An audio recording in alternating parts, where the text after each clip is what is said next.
two finals between Bright Time Gaming and Brandfurerand.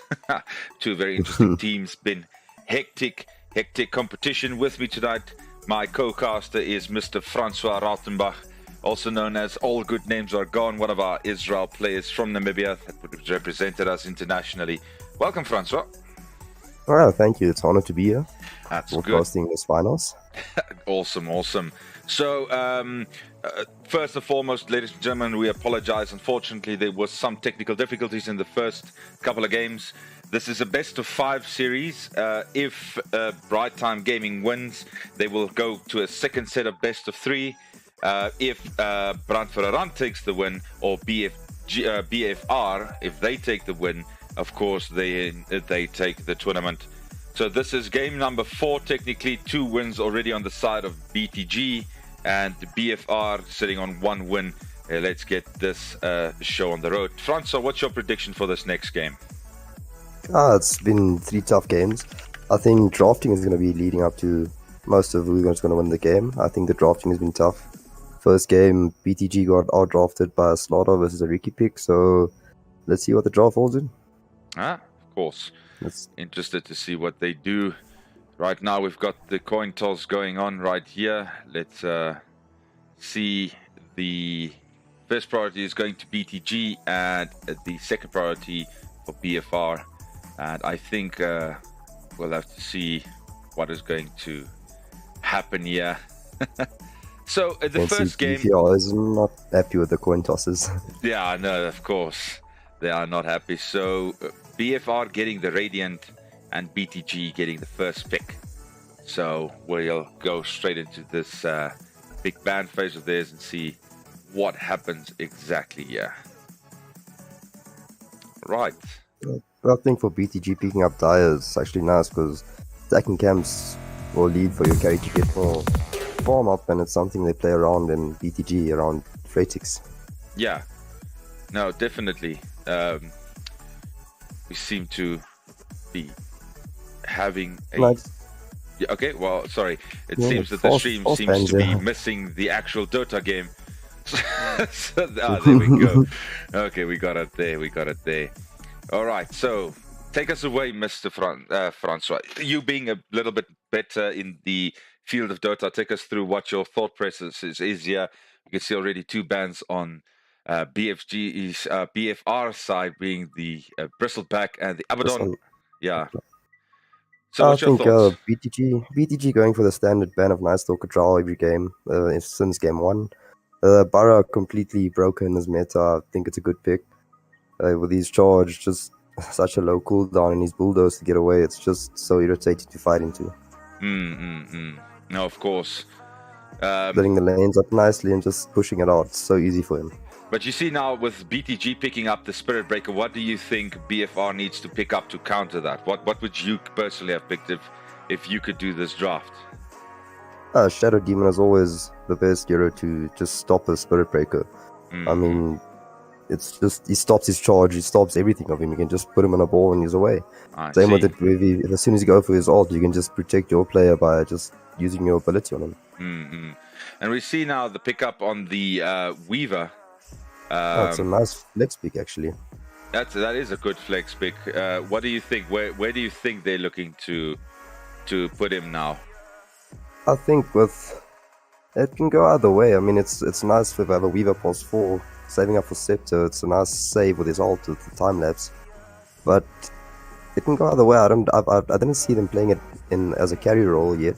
I'm not sure if they did in the previous game if I didn't pick that up, but it's all in all, it can go into the carry role, it can go into the pulse 4 role, and just save your carry the whole time in fights. Of course, yeah. And we see it's for second pick for them, Venge. Of course, we've seen quite a few Venges here. And the Ogre, I mean, that's about as safe as a support as you can get.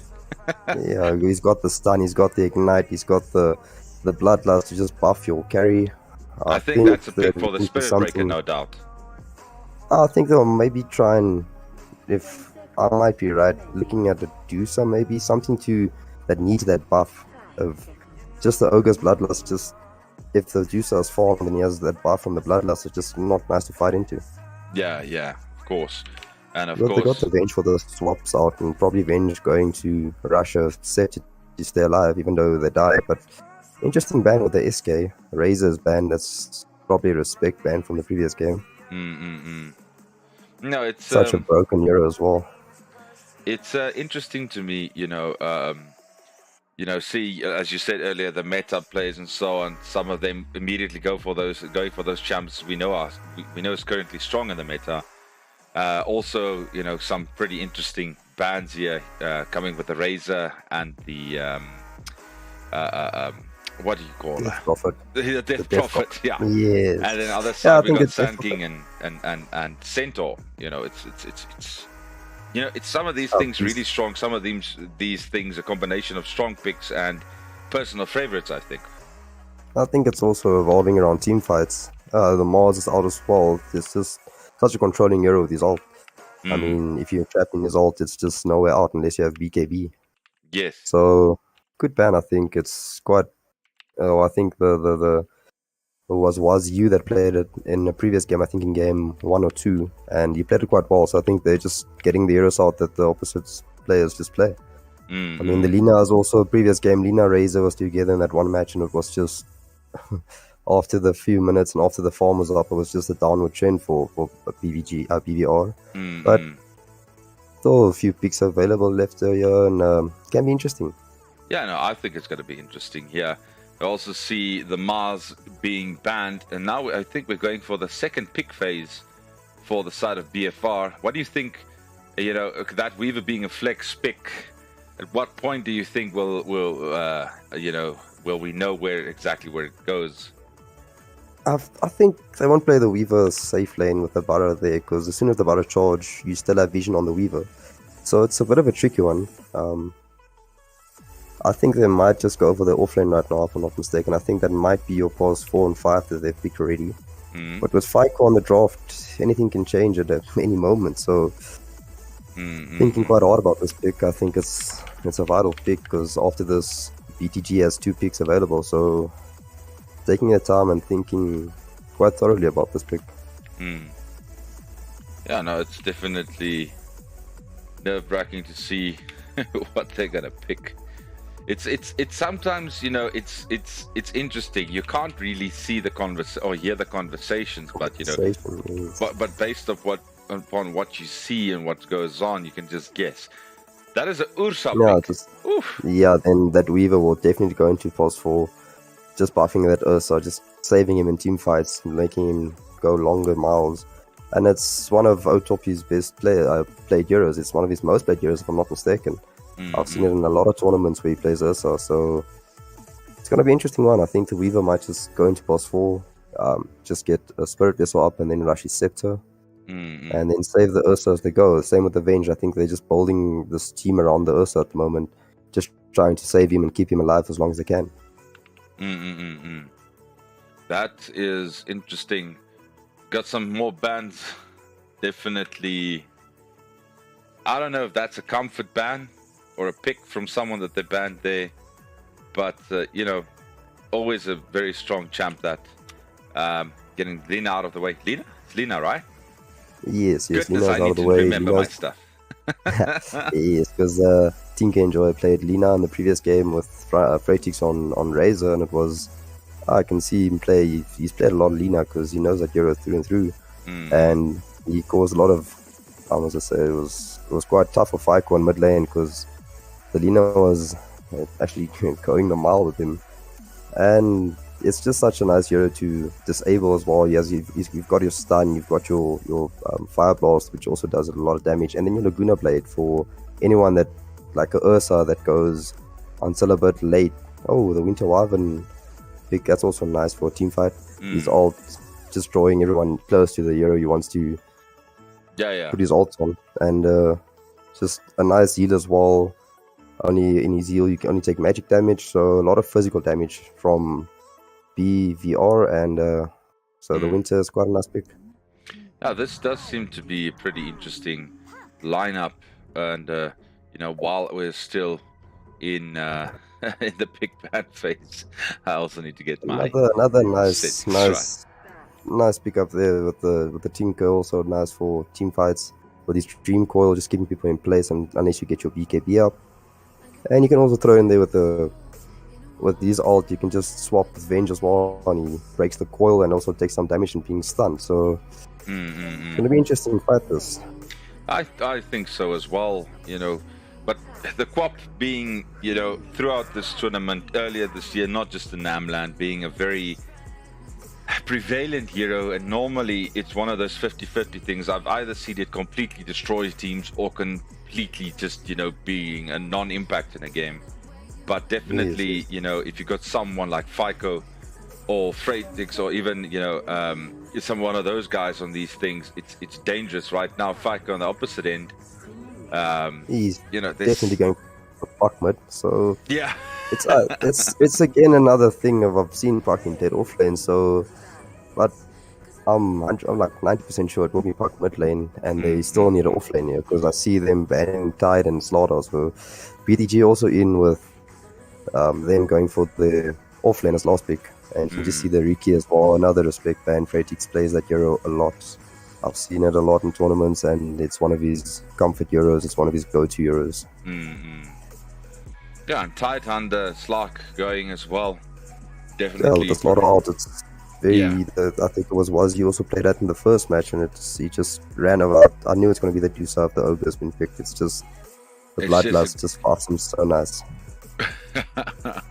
So, looking at the lineup of BTG here, we've got the Spirit Breaker, the Ogre Magi, the Winter Waven, the Queen of Pain, and the Medusa.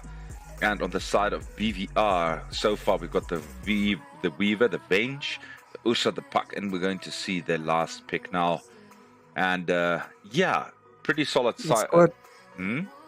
It's quite odd because I think BTG has done exceptionally well of banning all the heroes that has quite a tough team fight. Like with let's see what the pick here, Underlord. It's also I think it's a hero. It's not that played. No, it's it's Underlord mid. Goodness, I was about to say that's offlane Puck. That's what it is. Unless FICO started playing offlane. Interesting. You might even I think we might even see the switch around FICO going offlane. I won't be surprised actually, just to try and cut off Freightix laning phase and just try and put him down so his early game is just not there, because Medusa is a hero that needs to go heavy late game. And looking at BVR, they can fight quite way earlier than BTG. But seeing that the Quap and Burrow is there, it's going to be hard to actually go early game and push them out, because the Quap has his blink ability to get away. The Burrow can just charge away any moment. So nice to push out lanes and just keep on making space for the Medusa to farm. So tell me, Franz, obviously being, having played in the tournament and such, these guys by heart. I know from my experience, Freightix being the heavy hitter on the side of BTG, and FICO being the heavy hitter on the side of, FICO the heavy hitter on the side of BFR, and Freightix being the heavy hitter on BTG on Bright Time. Any other players you think we should be looking out for specifically that you think will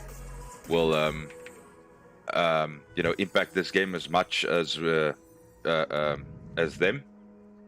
I think I'm looking at now. I think Wazzy is definitely going mid Puck. He's been a standout performer in the previous games. If you go check out the stats, he's played Slaughter, and the first game that I've actually watched the whole game, the Slaughter pick was he just rolled over them. It was a snowball effect, and he just went with it. I think moving FICO into the past 3 roles just literally to cut off Freightix, and that has been the problem, because Freightix has been getting a lot of space with Copium, Abuser, and Pringles playing nicely and making some much needed space for him.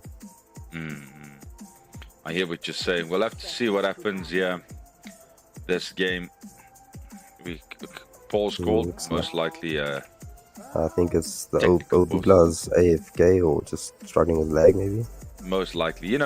Unfortunately, the situation we're sitting in right now, with the technical difficulties here and the a little bit with the Fortnite and the CS, it's been absolutely horrible.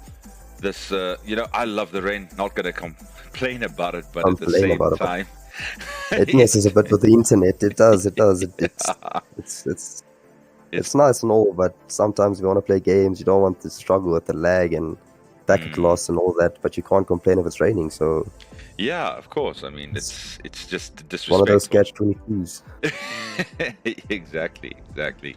No, it's been interesting. It's been really interesting, you know, these games that we've seen so far, and definitely, I mean, even though we missed the first couple of games, the games at this level is going to be a treat if everyone can play at the same, you know, the same level. Because just one guy lagging on a game of this level, you know, that guy not being able to perform at 100%, that one stun that doesn't go through, that one skill that doesn't go off, might be the difference between a win and a loss. Yes, it's especially in a team fight. I mean, you look at a Winter Wyvern, if he's out lagging, he can't drop his Winter's Curse. It's something that they evolve around, not evolve, they play around it, because it's such a good initiation to get them all grouped up and maybe pick one off with his ult. And yeah, so yeah, they're just looking very passive, not going for first blood either side, just looking to catch their own runes and then head back to lanes. Of course. Early D ward there by the Winter Wyvern, catching out their mid ward.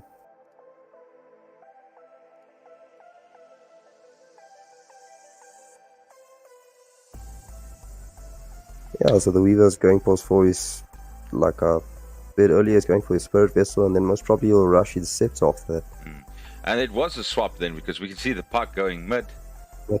And Underlord is... in the Freyatic's also going mid, yeah. It's a bit of a swap, switcheroony that we're seeing here in this game. It's interesting thing, yeah. Yeah, no, we'll definitely... When they're going with a Quap in the safe lane, and normally it's just being played mid. It's the first time I've seen this go into the safe lane area, but I think it's more to do with the Underlord and the Medusa's ability to last hit against them. So what do you think is the win condition for both teams this game? What do you think is it that either one of them has to try? Who needs to get fed for them to safely being able to win?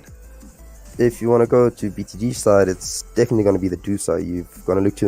They're probably going to look to stack up the Ancients, stack up as many places as they can in the jungle, get him as fat as possible, and just snowball with him. On the other side, it's quite difficult, because Ursa can fight much earlier than the Dusa if his lane goes well. If he gets ganked in his lane with having the Dusa mid, you have no really any gank possibilities. You don't have any threat of mid coming out to gank you. It's just with a Quap on the safe lane, he's not going to eat that power spikes early enough, get his levels up quick enough. True. We can see in top lane a lot of back and forth slapping contests. Just, you know, testing out each other. Yeah, just feeling the waters. A couple of low moments in the HP department there, but nothing too serious. These guys are going for each other. Bottom lane, pretty much as you predicted. We saw earlier just a couple of trades going on between the Barathum and the Ursa. But they are backing off right now. Ursa always being strong from the get-go. And of course, that Barathum is going to be able to make a difference later if he can get his stuff. Oh, and the Ursa going, but that is going to be a relatively safe and you see the double stuns coming out from the post side. They have a nice way to get out. I mean, the Bara can easily get out, and then with the Ogre just coming in, stunning again, I'm really surprised that I don't see a stick or a magic wand even on the Ursa yet, because holding up charges with the Ogre Magi's Ignite the whole time can save you later on. Of course. That's sustain in lane, yeah. You can just see what's happening in top lane, as it is hard to lane against the Underlord, especially with his Firestorm alone, and just eating you once or twice is quite harassing, and you can see the Quap being low the whole time and having to back off the whole time. Not getting a lot of last hits in and just standing around trying to get some XP. Yeah. You can see mid is quite even trade. I mean, it's 19 for 3 on the last hits and 17 for 3 on the puck, so it's quite evenly mashed up. Puck jumping in here, trying to do some damage. Alright, Queen of Pain trying to get away there. They are sticking it to them. Quap having a little bit of a difficult time there. But you know, it's these early risk-reward plays where you're going to try something and either you're going to manage it, you're going to get ahead, or you're just going to struggle. See bounties, bottom bounty secured there by Ogre Magi. Puck got hit by Ogre Magi. That might be That stun was just a bit too early. I think he should have waited like a half a second more, and he would have stopped that puck from getting away. So it's just small things that just didn't go his way there. And again, cancelling the clarity of the puck was also nice there from the ogre. They're not just letting chasing, this puck go. Yeah, they're just trying to make sure he doesn't have a nice lane. I think, yeah, the ogre comes again. That is quite a heavy roll. That is a heavy roll. He's been away for a while, but that was... Oh goodness, we watched the first blood in top lane. As we're watching it. Of both. I think it's still a win for Fiko's team, because he got the kill first blood, yeah. And he got the XP from it, and the Quap is dead now. Getting some space for the Weaver. Also, a lot of fighting going on. I see Otop, he just got the magic wand up. I think it might have saved him at the moment. Yeah. But just seeing the Burrow alone, just doing so much damage against the Ursa, it's ridiculous. You can just see why this hero is so meta and so broken. So it's great to bash. It's just...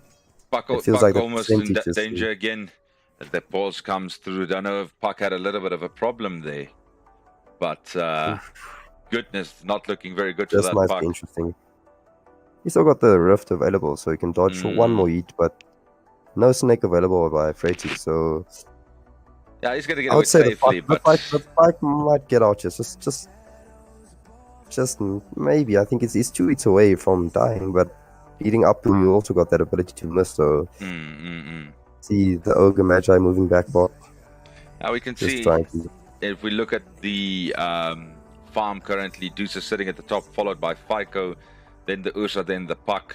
But still, we're talking a difference between 26 and 21 farm. Not a major difference right now.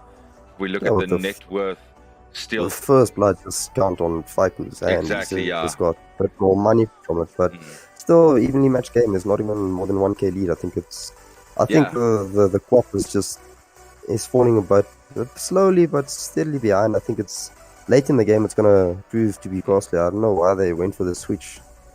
It's an interesting thing, but the thing when I look at the current net worth of the teams, the top, of course, leader in the net worth category right now, Fiko sitting on 2.3k, followed by Dusa on 2.1, followed by Bara on 1.9. If we look at the overall distribution, the side of is it BTG being a little bit more, BVR being more in the upper bracket in terms of the financial worth right now. Just a slight gold lead still, but definitely they are going to need to use that overlord to carry that advantage, because right now, yes, they are behind in gold, but he himself is ahead a little bit, and let's see if he can use that to just keep pulling ahead.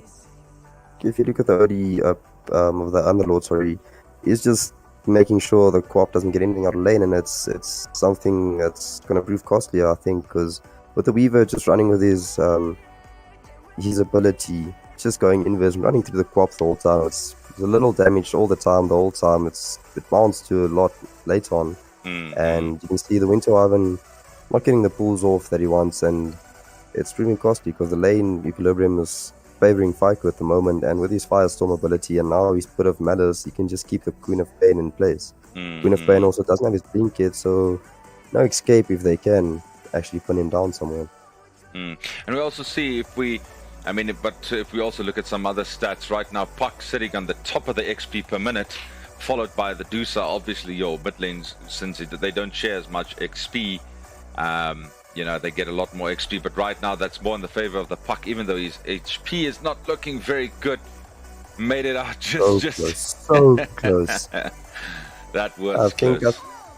I think the XP went in the Puck's favor when the Ogre Magi came into lane. I think the Dusa just lost a bit of XP in that. But still very, very close. Indeed. Right now the Puck is pushed out of lane now. Just went to go get a bounty rune in his bottle just to fill up some more. Queen of Pain almost dying. Luckily she got a bottle. Winter Raven just saving her. And another Cold Embrace ability to just save him, but it's again, if There goes again another spam ability. Oh, and Freitix get killed by Was You Mert. Oh goodness. Again coming out solo. Might even die to the creeps Oh here. goodness. Oh no. Oh no. Oh, Toppy picking up the Bara. Oh goodness. That was something not nice for them. He got away, but then just not far enough for the creeps to lose interest in him, and he got killed. The Queen of Pain with his Scream of Pain doing a bit of damage now. Yeah. And just forcing the lane back in bit into more into his favor. Still 300 gold behind Underlord. Sure. A lot of stuff happening. Actually missed both those kills just in time to see the puck get slaughtered by the creeps, but you know, it's a lot of things happen at once here. So Barathum, the Ursa going down. Oh, actually, the bottom lane taking them down. He took him down, yes. So that's also a very good start for him in that lane. See, the Faiku got his Vanguard up, so a lot of damage he can take now. There's a lot of block coming through. Again, just running after the Queen of Pain, just harassing her, pushing out of lane, and just going up a free farm. Yeah. I mean, with that sort of regeneration, you can play a little bit reckless and, you know, go in there to get that farm that you need to get those items. Because technically for him, the poking phase is done. They're not really going to poke him out of lane too easily right now. Right now, again, fighting off, I can just chasing down the Queen of Pain every time she tries to show. Mid lane still looks like the puck is losing, but still hanging in there. Activating that double damage, it's quite hard laning against the Deuce. I mean, he's got his Mystic Snake being level 3, he picks up the range creep by just spamming it out, so there's no denying that range creep or anything. Yeah. Looks like they're trying to go on the Queen of Pain, yeah? Faiku just backing out. You can just see the Vanguard doing its job, just that regen and everything. Yeah. Now that's what you want to do with stuff like that. You want to get your farm. The only way you can do that is by not getting forced out of lane the whole time. And here comes the puck. Puck comes in for the... Oh, yes, that is up that kill. No vision up from dire side, so they couldn't see the puck coming. Also, no missing call from mid, so they had no idea where he was. Yeah. Again, picking up a DD, it's always the time to try and gank. It's one of the easiest times as well, because... I mean, yeah, that's that's what makes a good mid laner. It's not necessarily the ability to outduel your opponent, but to be everywhere on the map, that roam, that ganking, whenever there's an opportunity. That's just your presence actually is required, and losing mid is actually it's one of the toughest lanes because you solo in your lane, and it has a quite big impact on the game. If you lose your lane in mid, it's just you have a snowballing hero like the puck, for instance, going for Witchblade now. See. If he can rush that, it's also a very nice item to have first up. Some interesting fights going on right now. You can see 4 kills on the side of BVR, but still BTG being in the lead in terms of gold. Ursa might be in a little bit of damage. Barathum going in, he's trying to get out there. Ultimate ability. Bara will go down here. If you can catch him, that's unlucky. Oh. Very good assist by that Venge. Can he finish him? Yes, he can. I think even the Ogre Magi might even fall to him here. He's being trapped here. He's gonna go down. Top, might pick up a double kill here. He's trying to get out. Yes, it looks like nowhere to go for him. Double kill. That is a solid lead for that Ursa right now. Top also picking up the Faiku damage and bringing him close. They're almost evenly now with gold, and you can just see the Dusas just starting to break away with the net worth, and it's his Q ability that makes him farm faster. So all it's going to depend on how fast they can get this Dusa into his items and how fast he can bring him into fights. You can see the puck trying to scout out the Dusa. Also, the Ursa being at a level where he can just walk into the jungle, you know, get that lifesteal up, get his HP back, and get back to lane, not missing too much experience. So right now, that is becoming a problem. And I think, BTG has to answer for that, because if that thing gets out of control this game, there's not much more they can do. Faiko also coming here for that mid lane puck. This is a 3v2 right now. Also see the TP from the old team coming in, just saving that that juicer. And yeah, nice rotations. It's just open a bit of space for the Weaver to catch up on some bit of farm just to get his items up as well. You can see bot Otop has been left a bit now for free farming. It can become a problem. Getting that diffusal braid to just burn away at Deuce's mana. Just see the Winter Wyvern just hanging mid, just checking so they don't go on him again. You can see Faiko scouting out, Jing trying to get the Deucer. But they got a ward up, so they know exactly where they are. You can see just Faiko going for the stacks of Deucer and the Puck getting most of it. So again, Deucer's still a bit ahead, but it's things like this that can actually turn a game a bit. Not getting your farm and the opponent actually taking your farm that you've been meant to take.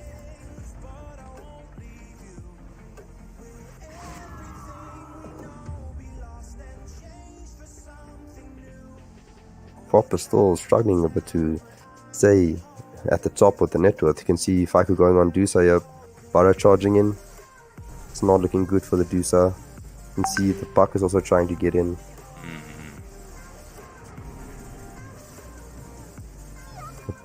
Burrow still charging in, double stun on that.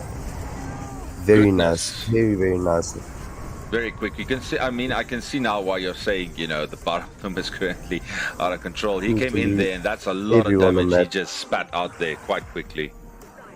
And the Deuce also make it safe back, losing no heroes on BTG side. Unfortunately, mid going down, and the past 3 on the other team. Bugla just getting that regen before the Ogre can pick it up.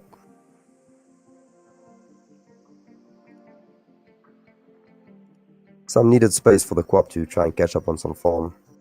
And even with Otopi now having his Morbid Mask and just getting some levels into the overpower, you can expect him to Roche very soon. I mean, Ursa has the ability to do it earlier just because of his Fury Swipe stacking on Roshan. So you'll most probably see the ward there at mid. It's just a little wave, a little vision of scouting out if the Ursa actually goes into the pit. You can see Ogre Magi falling to the Puck. Looking to pressure a lot in this mid tower. Dusa has actually gone out of lane into the triangle to farm a bit.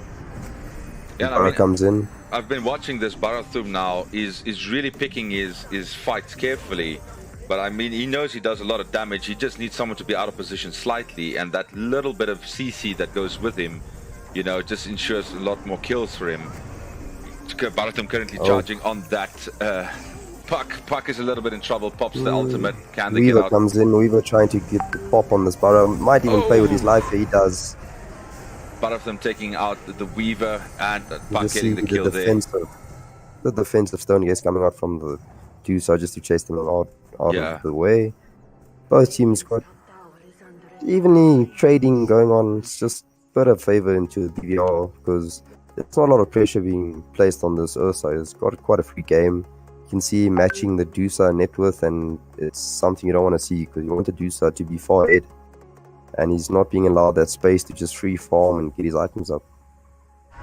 A double damage being picked up to the Deucer, I think, because I'll try and pressure this Matal now.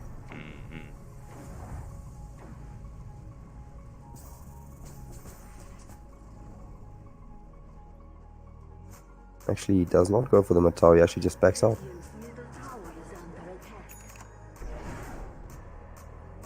Can you see Faiko moving into the mid call now as Buck has his items up and his ultimate up, so he's just looking around, going around, getting some kills up while Faiko's just defending the mid tower. And I mean, also, if right now I'm having a difficult time seeing, you know, if we look at the KDA right now being very in favor on the side of BVR, you know, the Puck and Ursa sitting safely at the top. Both Ursa and Barathum sitting on 3 kills, Barathum 3 deaths as well, Ursa sitting on 0. Where they need to use this, otherwise that Barathum might get out of control. You can see it engage in bot lane. Fortunately, they're stopped. And they get the Ursa.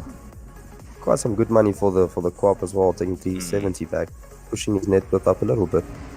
Just starting to get back into that upper part of the, still far behind on net worth. If you look at if you played into the carry role, Otop is still way above him. And nice rotations in again. just the Venge just swapping him out and back into the tower, nowhere to go. Some really, really good team rotations going on here. Right now, BVR sitting at 10 kills, but still BTG having the gold lead. Yeah, I think it's mostly to do with the offlane. I think Faiku started off well, but just the Burrow's presence to be everywhere the whole time and charging and getting his kills here and there just keeps him above. You can see Faiku with a nice bit of malice there, keeping the Burrow away. He might still die here. Yes, he might be in trouble down. right now. Barathum staying on him. Oh, Faiku nice deny by the Venge. Nice, no kills for that team. Just nice to deny. Still pays with his life for the deny though, but yeah, but still good deny there.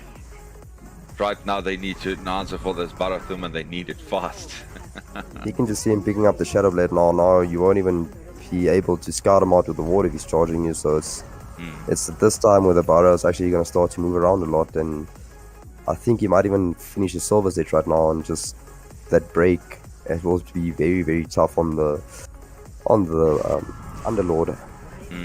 Right now the stakes being that if BTG takes this game, they actually give BVR their first loss and we go to the second round of 3.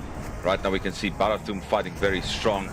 The Ogre trying to help as much as he can, but he goes down. They are nice rotation from the Buck, just in his face. Oh, this might be got the Winter Wagon ult. Oh, goodness. Not good enough. He tried just the Buck trying to chase, but he has no participation trophy. It's always one of those. Geez, the Juicer is just moving around trying to get some free farm up, but the Buck with all the kills and his presence on the map is just outplaying them better at the moment. Yeah, so I mean, we can see right now Faiku's damage, the BVR, they are really doing well. If they win this game, they have to go for another in this series of 5 games. If BTG wins, that means they give BVR their first loss and they have to go to a second set of best of 3 maps. Going to be a long night, but let's see right now. Neither side giving an inch. These fights have been tight. Right now it looks though that the advantage is pulling more and more to the side of BVR. Oh goodness. Barathum on that puck. That puck is in danger. Oh, he just gets out. Gets blocked by the Venge. Gets out in the nick of time. He got blocked by the Venge. He's in trouble. That he might go down here. He is out. Oh goodness. And you can see the Duso coming in trying to gets his kill. Finishes that up. That is pops up bad. Above the feels bad. Buck. That's a feels bad moment. In this whole, just a minute ago, the Ursa went into Roshan and just got the Aegis. But not doing anything about it, playing very passively with this Aegis, just farming up still, waiting for that blink to get on the Dusa and just go at him. You can see the Dusa moving around, just trying to get his farm up. I don't think they have an answer for the Dusa late game. I think the Ursa is the best bet late game. Yeah, right now we can see the Barathum charging again. Where is he going? He's going for the Weaver mid. You can just see the Ogre Magi and the Quab standing ready. The silence comes in, he's dead. Just pops like that.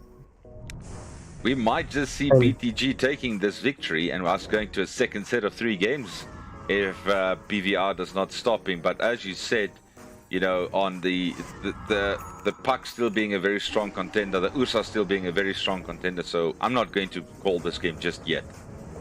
I think the ability that BGG carries to just pop any hero with the Bara coming in and then with the Queen of Pain, Scream of Pain, Sonic Wave, it's just enough to pop most of the heroes on BVR side. On the Radiant side, yeah. I think just with Ursa, it's also a hero that can be kited easily. Especially now when he popped his ultimate ability, he can just be kited. Yeah. Just using that ultimate of going off, Puck with the ulti, going in, Ursa really doing a lot of damage. Unfortunately, I think unintentionally Venge picked up that kill, but that was a lot of damage coming from that Puck Ursa combo there. I think it's Dream Coil job for that. I won't say it's not worth it, but I think it's a bit of a waste because you're only picking up the pulse 5 here for one of their strongest ults available. You just see the Queen of Pain trying to get up his farm, trying to get into that shard, because if he gets adding shard, his blink silences you upon landing next to you or blinking away from you. It's also quite nice to disable the Weaver from moving anywhere he wants or just going inverse and getting away. So it's going to be an interesting one. It's going to be interesting. Weaver picking up, what item did he pick up now? I just got a Tome of Knowledge to just get that level a bit up. Yeah. See Right now, we got a Outcroppy question moving from underneath the ward. we got a question from Mr. Marlo Tellers on YouTube asking us, is this the first game or what? No, Mauro, this is the fourth game. Game number 1. Oh, basically the score is now BTG on 2 and Brandford around BVR is on 1 win. If BTG wins this, that will be the first loss for BVR in the tournament, and they'll go to a second best of 3. If BVR wins, then they'll go to the 5th game in this best of 5. So they first play a set of best of 5, and then they play a set that is a best of 3. So this game, if BTG wins, they go to another set. If BVR wins, then they have to play another game. Back to the action. Dusa bringing a nice pressure in the lanes with his Manta style. Just being able to press out the lanes and do some bit of tower damage. Fyko picking up the raindrops, infused raindrops is probably for the Queen of Pain with his magic damage, and just being able to not pop off that easily, just block him against that damage a bit. The Fyko and the Park going in, they will pick up that kill. Might even chase for the second one here. The Outcroppy coming in, and yes, that is kill number 2 for them. So you can see them trying to pressure this mid tower and just try and take advantage of the map by getting the mid towers out of the way. Outcroppy a bit in trouble here. That bottom just pop the ages, but Varro's gonna die here for that. Just popping the ages, I think that was not worth it. I don't think that Very was unnecessary. the best engage there now. Very unnecessary. You can just see the Queen of Pain rotating to their side of the map. Just maybe cutting away or just going for some farm. You can see the double damage on the Queen of Pain. I would have liked to see, you know, a little bit more team structure there, some flanking or such going on, but unfortunately, I think also the Barathum, you know, it's one of those those heroes. I apologize, not champions. Looks those like heroes. the Winter Wyvern. Yeah, it's they're getting caught. They're getting caught now, and that's just, you know, a detrimental to their game, where you're giving a bigger and bigger lead to the enemy team because you're making small mistakes, but they add up. They definitely add up. You can just see Freitix forcing them to come and defend bot. So they're all TPing in, and he will be TPing out, just avoiding all that. They already got the mid tower, so now they can look into placing some deeper wards, taking control of their triangle, even forcing Dusa to have less and less farm. Yeah. The Barrow's charging on the Venge Spirit. The stun will probably come out and he'll run away with it. Let's see. And that is nice, picking up kill for the Medusa. Yeah, just that one auto attack. Just the right click ability and he gets the kill. You can see the Medusa going for the Hurricane Pike. It's just to get away from the Pit of Malice and just away from the puck as well. It's just such a nice defensive item. Being forced to buy it with all the fighting that's going on. And you can just see they're all just trying to get as much space available for this Medusa as they can. Yeah. I mean, Fyko picking up the Evans Albert just to make sure that Medusa 3-4 seconds that he can't eat anymore. Can't do anything right now.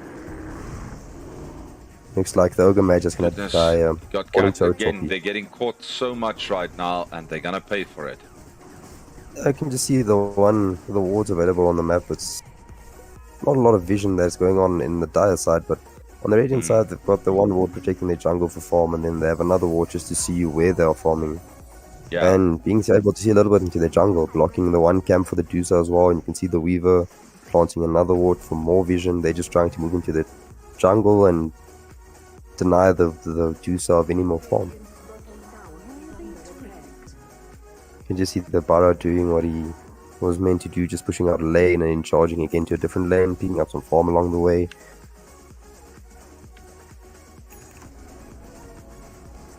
Going for the outpost early on just to deny that bit of extra XP that the Dire side might have gotten. Yeah. You can see the force of the Hurricane Pike is done on the Dusa, so nice defense item to get away. But again, looks like top tower is going to fall without any defense coming in for it. I don't think Dire side wants to fight at the moment. I think they still want to give enough time for the Dusa to catch up. Going on the Weaver. Weaver goes down. Yeah, they kill him. You see the Hurricane Pike being used to just get away. Yeah, we also saw, we didn't see it, but the Winter Wyvern went down. Big engage going on here.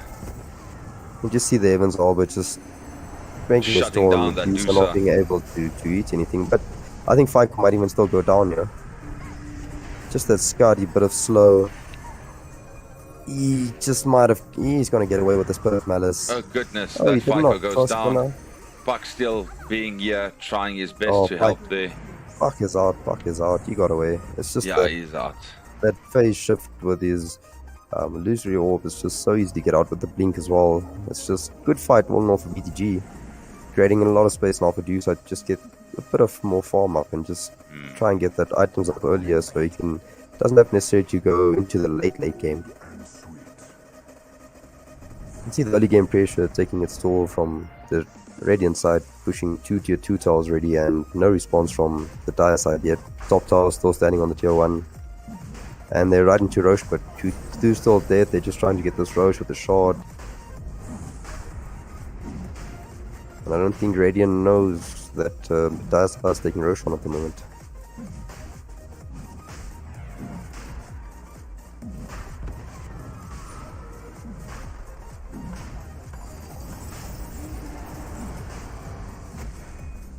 Right now,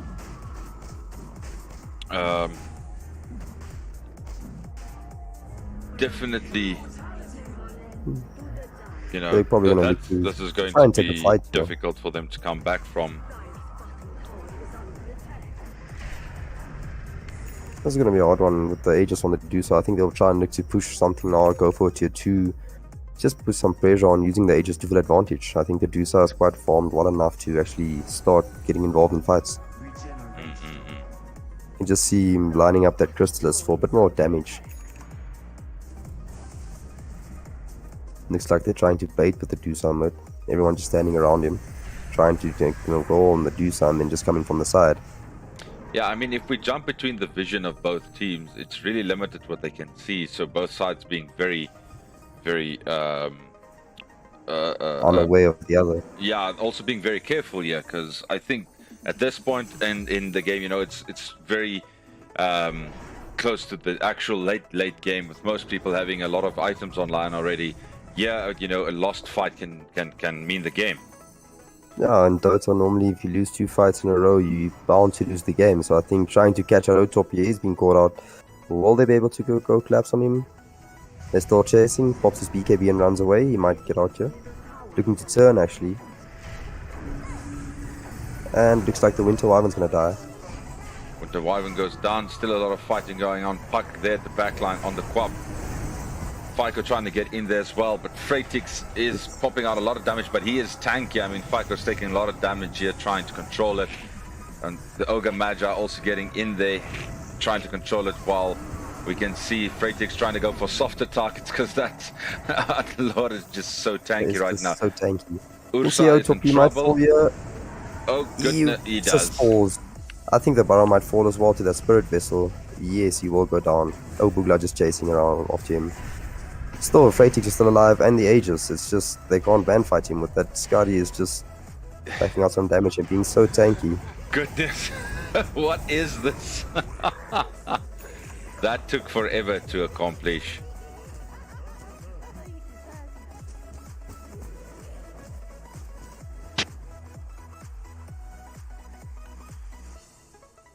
Right now, while these guys are fighting, I need to remember what's the key to remove the fog in, in the spectator mode.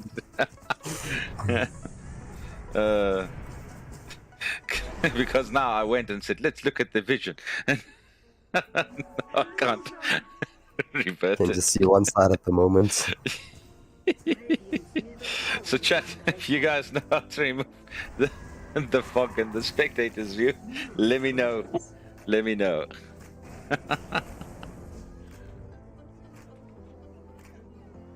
Let's see.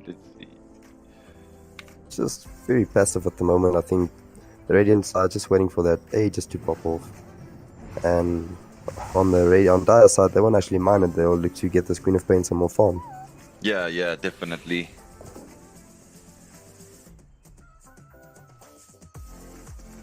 My goodness. So much going on right now. But I mean, this is Fico, you know, with that tankiness, is buying so much time for his team.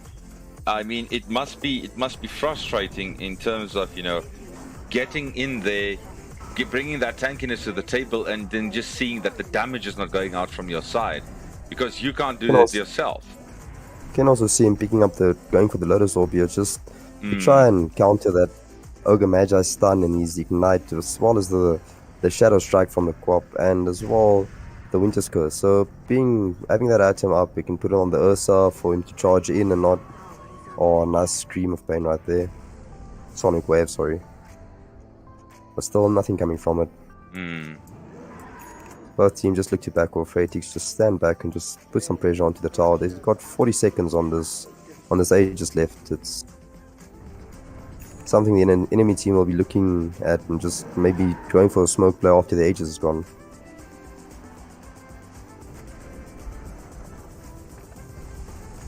Going and the Barra's in trouble a bit here, just popping his BKB and running away. So the Puck is still trying to chase him, trying to guess where he is. Fight still going on. Fratix is just destroying this backline. Yeah, right now, I think BTG being in a very strong position. In the wrong place. That silence comes out. The damage is just popping off. You see the Aegis just expires. Yeah. Oh, and a nice jump from the Queen of Pain, just jumping right onto that Buck, just forcing him back right more.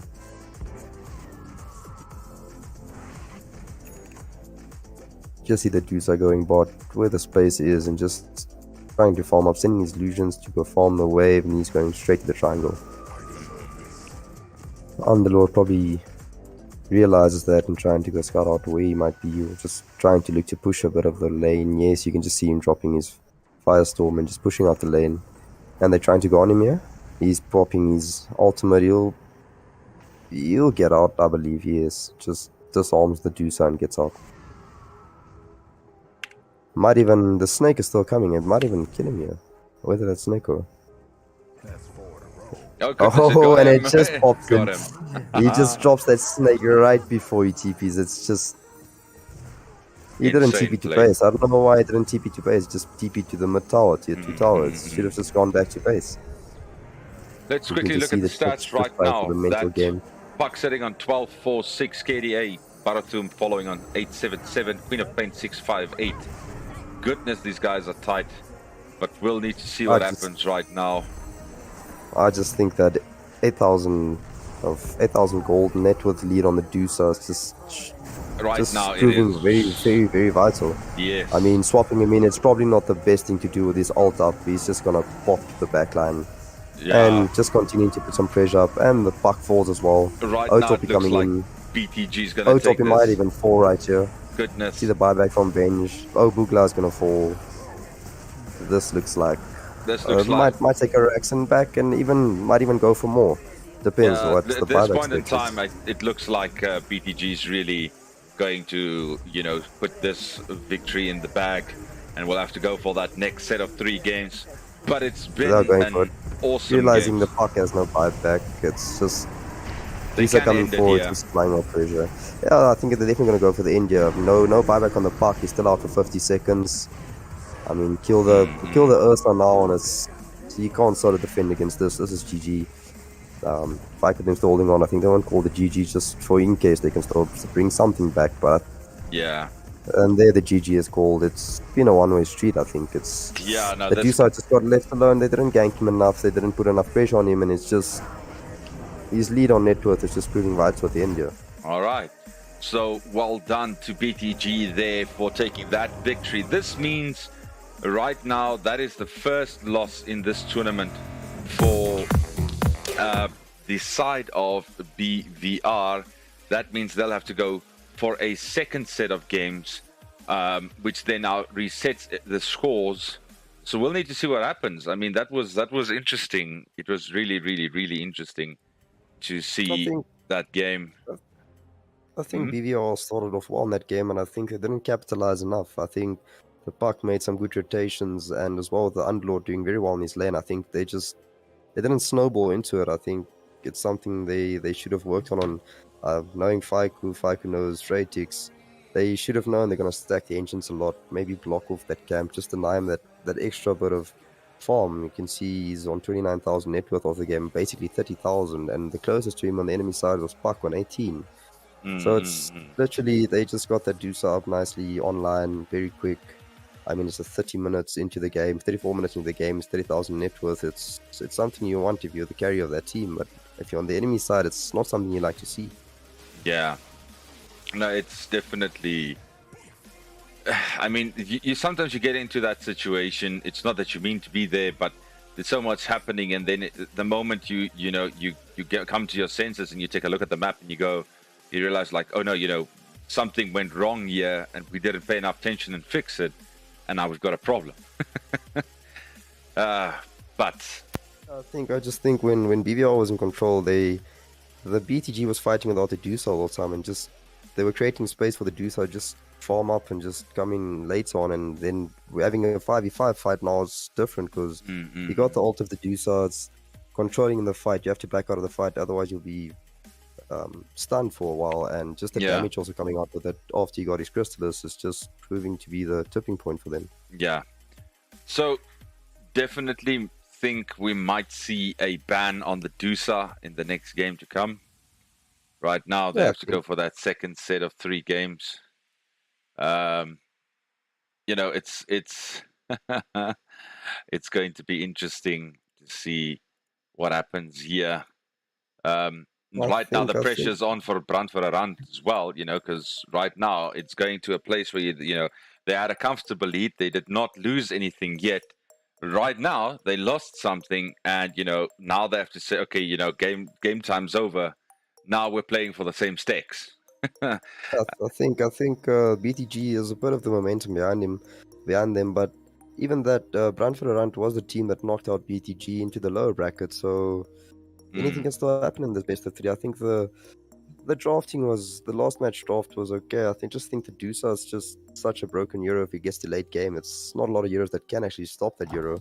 And one of the hard counters was the AM, and they didn't pick that up. So the Diffusal Blade on the Ursa is supposed to try and break the Dusa, but he just never was able to get onto him with Hurricane Pike just pushing him away from the Ursa every time. It's not easy for him to just get onto the Dusa and just doing some damage onto him.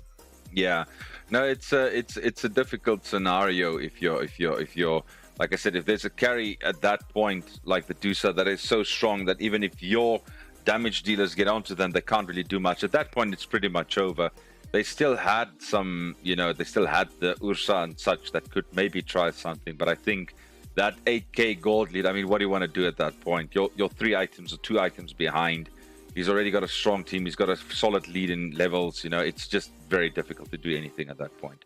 But just at the last point, picking up that butterfly, just more evasion, and it forces you to buy MKB, and just being behind already and forcing you to buy a 5,000 or 5,000 gold item is just really hard on the opponents because it's hard to create that space to farm up that item.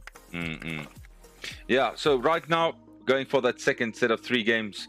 Those of you watching, thanks for joining us and thanks for the views. We will be taking a short 2-minute break, and then we will be continuing this series. So stick with us, and we will